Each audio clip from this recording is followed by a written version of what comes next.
Voilà, donc je reprends. C'est donc cette délibération propose de donner délégation au maire de signer l'acte nécessaire à l'acquisition de cette parcelle et de lui donner délégation de signature pour tous les documents qui seraient afférents à ce dossier.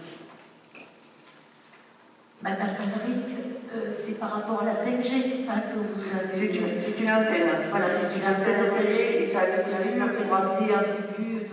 Voilà, ça avait été vu en commission le 20 mai.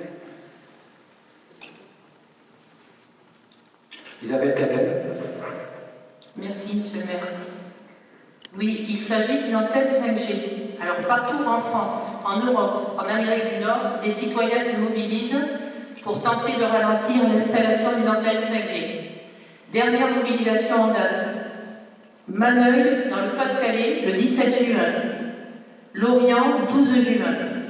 Outre les conséquences sanitaires des ondes électromagnétiques qui, contrairement à ce que vous nous dites, ne sont pas définitivement écartées, l'ANSES, l'Agence nationale de sécurité sanitaire, si elle indique qu'il n'y a pas de risque nouveau, recommande que l'on poursuive les recherches.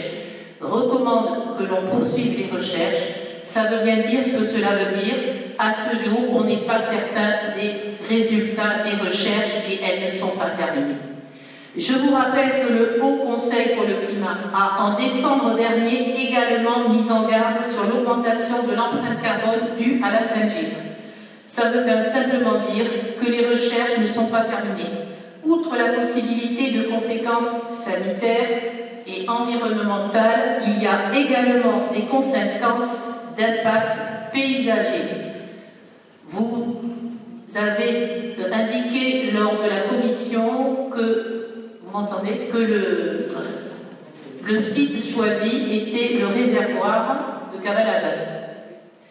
Ce réservoir est déjà une verrue que l'on pourrait masquer par la plantation d'arbres, mais l'installation d'une antenne, de combien de mètres l'antenne? Vous ne l'avez pas précisé. Là, ce n'est pas l'objet de la délibération. Donc, vous ne nous dites pas, bon, en principe, elles sont quand même très hautes, on va dire 30 mètres, 40 mètres, elle se verra de loin. Donc, ça polluera bien notre ligne de colline qui fait partie de notre patrimoine paysager et que nous essayons, ce patrimoine même que nous essayons de valoriser. Pour terminer, pour expliquer à nos concitoyens qui ne savent pas ce que c'est la 5G, c'est la connexion avec les objets. Alors si on veut avoir une poubelle qui vous dit il faut aller sortir sa poubelle, si on veut avoir un frigo qui vous dit nous avons besoin d'œufs, et bien c'est des objets connectés. Alors nous, on aménage des voies cyclables pour promouvoir la mobilité douce afin de permettre d'économiser de l'énergie. De l'autre côté, on installe des antennes de plusieurs dizaines de mètres dont on n'est pas capable de nous donner la hauteur, qui vont induire une consommation énergétique importante en objets connectés. Où est la logique? Bon. Moi, je pense personnellement qu'il y avait urgence à ne pas se précipiter. Je voterai contre, car avant de connecter les objets, je pense qu'il faudrait peut-être connecter les riverains et les Rabastinois en leur demandant leur avis, mais pas sur une application, parce que tout le monde, je le répète, n'a pas de smartphone. Et quand on a eu la tempête, monsieur le maire, on a vu la limite de l'application, puisqu'on n'arrivait pas à vous joindre sur l'application. Et donc, Restez sur le sujet, madame. Je suis sur le sujet, monsieur Géraud, je suis sur le sujet.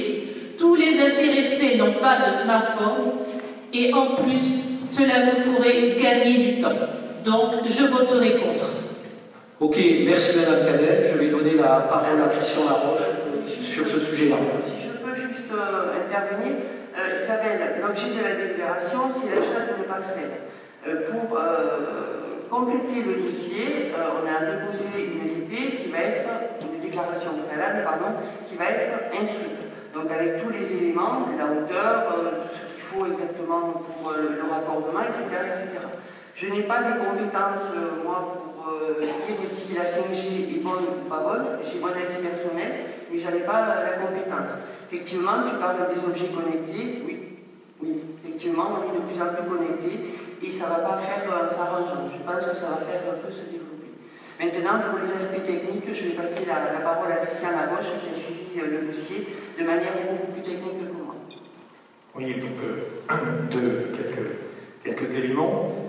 Ce dossier a été présenté. Alors, je rappelle effectivement que l'objet de la délibération, c'est l'achat d'un terrain permettant l'implantation d'une antenne relais, en l'occurrence pour Free. Effectivement, il y aura un pylône et à terme, dans un premier temps de la 4G et à terme de la 5G. L'objet de la délibération au conseil municipal de Rabastens n'est pas de déterminer si le déploiement mondial de la 5G est un bienfait pour l'humanité, d'accord ? C'est pas de notre sort. Nous, globalement, on débat sur le cadre légal en France. En France, d'accord, les opérateurs télécoms ont eu l'autorisation de l'ARCEP de déployer la 5G sur le territoire national. Ensuite, il y a eu un avis de l'ANSES, donc l'autorité sanitaire, qui a émis un avis donc, le 21 avril disant que, en vue des études actuelles, il n'y avait pas de risque nouveau. Alors, le débat n'est pas sur le fond, il est simplement sur la forme.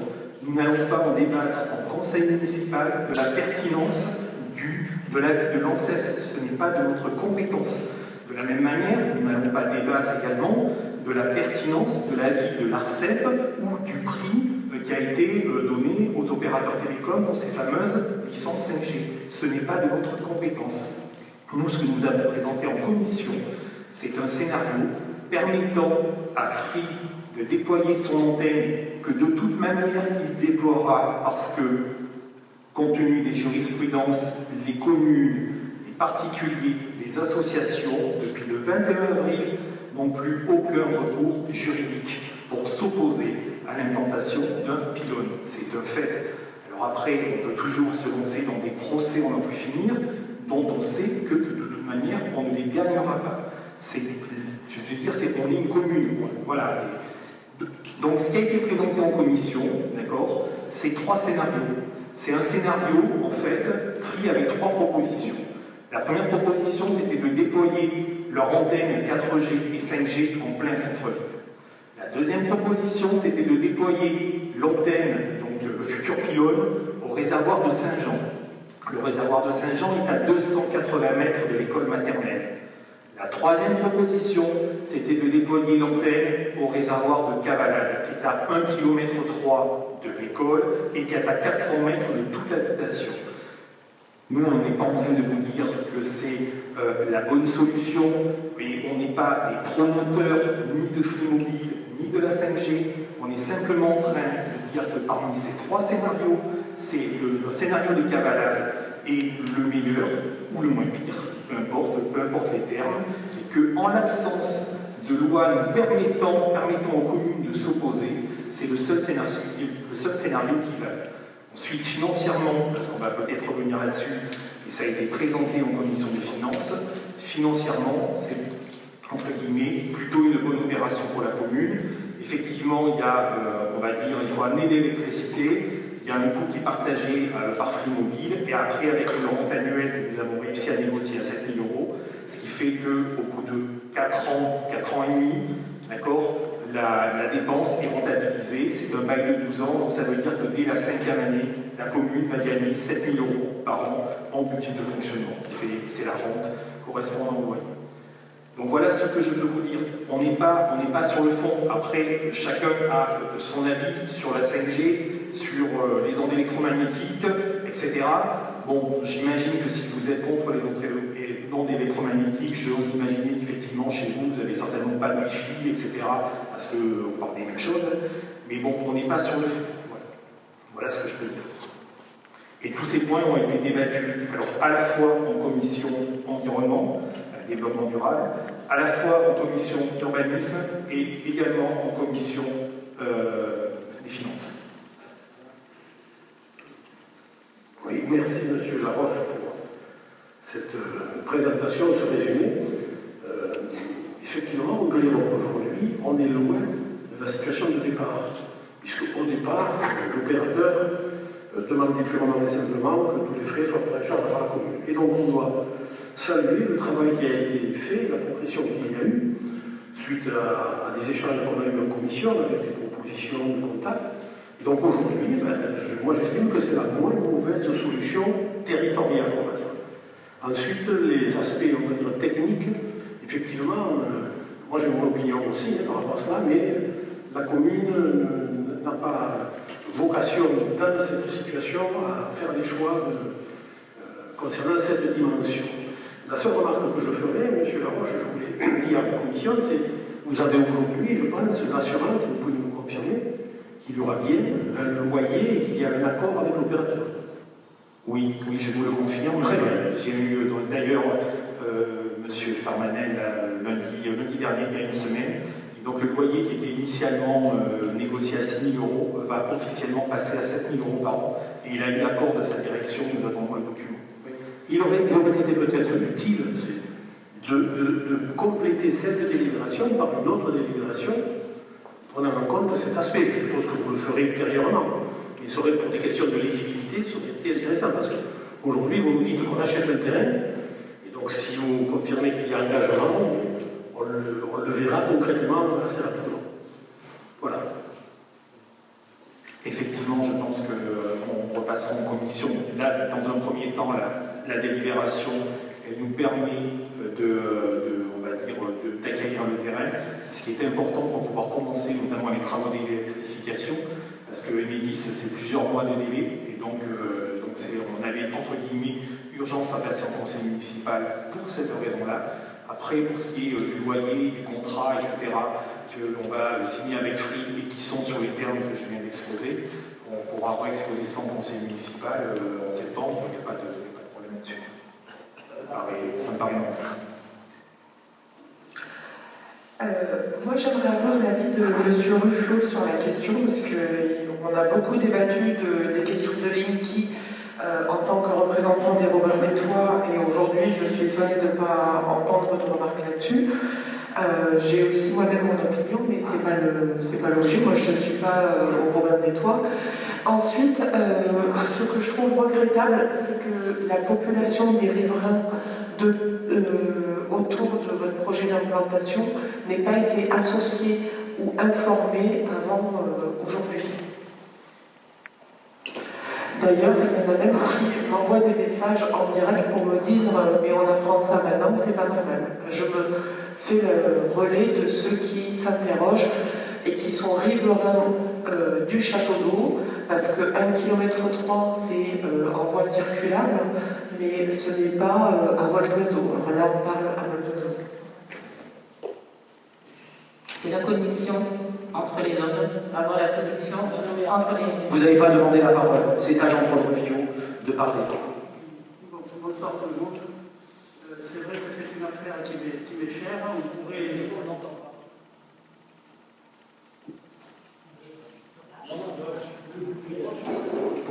En général, s'il vous plaît, c'est bon, je le vois.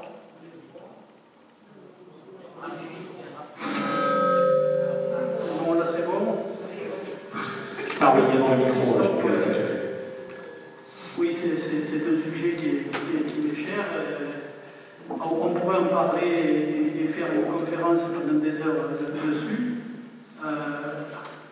De façon communale, depuis 2017, on est en train de travailler sur ce sujet. Il faut savoir que, Sarah, tu as parlé de Robin des Toits, dont je fais partie. Robin des Toits et d'autres associations ont réussi à arracher la loi Veil en 2015. La loi Veil permettait justement une certaine sobriété.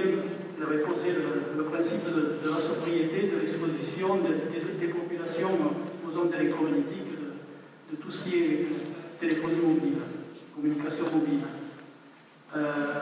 Derrière ça, avec cette concertation qui permettait aux maires et aux élus des communes de travailler dessus, sur le sujet, ça nous a permis, sur Coufouleux, d'avoir gain de cause pour sortir les antennes du centre-ville qui était sur le château d'eau. Vous avez pu tous constater qu'il y a un pylône qui s'était éloigné du centre et des écoles de Coufouleux. De la même façon à Rabastin, en 2017, on a commencé à travailler avec Free qui nous le demandait sur une installation d'antennes sur la commune. De même, ils avaient trouvé, comme ils savent le faire, une entente avec un propriétaire privé juste au-dessus de la colline de la Poudre. Et là, les riverains se sont émus et on a fait comprendre à Free qu'ils ne pouvaient pas faire n'importe quoi. Mais derrière ça, M. Macron est arrivé et il a fait la loi Elan en octobre 2018. La loi Elan, c'est l'évolution du logement, de l'aménagement et du numérique. Cette loi Elan, elle est sur le principe d'une série de mesures visant à simplifier, à alléger, à sécuriser les procédures pour accélérer le déploiement du numérique sur tout le territoire.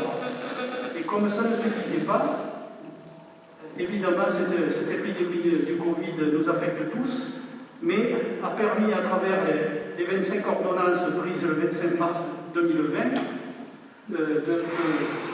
de simplifier grandement l'installation des antennes et à donner la main complètement libre par rapport aux mairies pour l'installation et le déploiement des antennes des communications mobiles. Il faut savoir que toutes les antennes, tous les pylônes qui existent, une fois qu'ils sont là, depuis le commencement de la téléphonie mobile avec la 2G, les opérateurs peuvent passer en 3G, en 4G, faire évoluer leur site, et évidemment maintenant la 5G, puisqu'elle se déploie à fond la caisse avec la fibre dont elle a besoin pour fonctionner correctement, pour animer, comme vous en parliez, les milliards d'objets connectés qui vont faire des hommes les plus heureux du monde. Et c'est comme ça qu'on nous le présente. Donc sur Abastin, à travers toutes les négociations qu'on a eues depuis 3 ans et demi avec M. Fernandel, qui est un des représentants avec lesquels on a travaillé avec un certain nombre, il nous a fait comprendre dès janvier 2021, quand on a repris contact, parce que 2020, on avait un peu cessé de se voir, que maintenant il n'y avait pas à tergiverser et que dans l'année 2021, il fallait absolument déployer cette antenne. Donc, comme vous l'a expliqué Christian Laroche, on a bien travaillé à faire en sorte de trouver la solution la moins pire. Et la moins pire pour l'exposition des populations, aussi bien que pour le côté financier de la commune. Merci. Je pense que vous m'avez perdu, mais j'espère que les Rabassinois ont compris. Merci. Bon, j'ai essayé d'être clair, mais... Ok, très bien, très bien. Bon, je pense que tout le monde s'est exprimé sur ce sujet-là. Donc, on va passer au vote. Je suis conscient que c'est un sujet, je dirais, un peu difficile, mais donc, on va passer au vote. Donc, qui vote contre? Isabelle Cadel. Qui vote contre Isabelle Cadel? Vous l'avez dit très bien. Qui s'abstient? Donc, Jean-Guy Leclerc, Anne de Kerr-David, Christian Legrand, Paul Bozou, Sarah Compreneau,